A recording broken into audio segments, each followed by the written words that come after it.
I've always considered myself a realistic optimist. Maybe I've been holding myself back. Maybe that's why I've not hit billionaire status yet.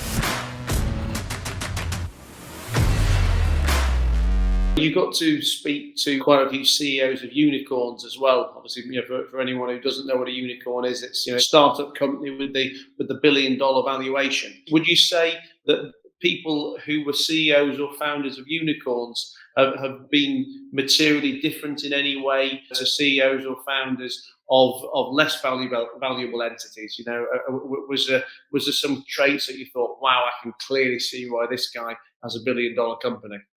I'm just thinking of who's in the book from that category. So there's Greg Jackson from Octopus Energy, Johnny Bufferahat that I mentioned from Hopin, and Tom Blomfield as well from Monzo. Yeah, Greg Jackson definitely has that sort of charismatic, outgoing style that would draw you in. Another characteristic I've seen quite a lot in just companies that get very big, made by a startup founder, is a little bit of that, almost like a sense of delusion, like anything is possible. And you can see that they've got a certain, like I would say I'm a very realistic person, and I think how is the world? I'm going to adapt to that. But sometimes little things they'll say in conversations, you think, wow, you've got an idea of how things should be, and you're kind of disappointed when it's not fitting your worldview. I've met a few very successful entrepreneurs who've got that about them. And there was one guy in the book, Bhavin Tarakia, who's CEO of Flock, and I think he's made a unicorn himself. He said he thinks all entrepreneurs of successful startups have to have a healthy sense of delusion.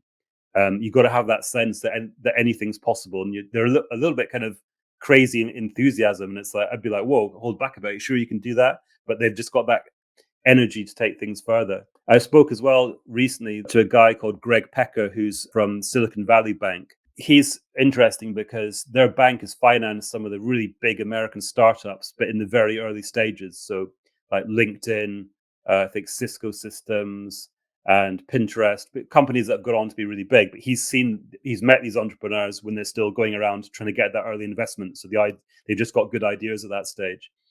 And I said to him, how can you spot the people who've got the great ideas that are going to build these huge companies?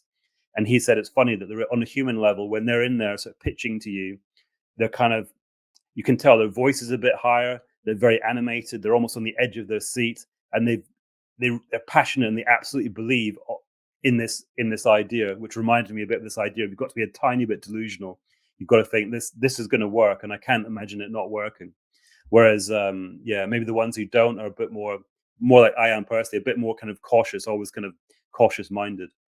I've always considered myself a realistic optimist, but maybe I've been holding myself back. Maybe that's why I've not hit billionaire status yet.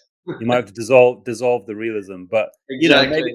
maybe some people make it that way, but there's also a lot of people in bankruptcy courts with exactly the same trait. So, well, and that's because it's obviously an old expression, an old adage, but that fine line between bankruptcy and millionaire status is finer than fine.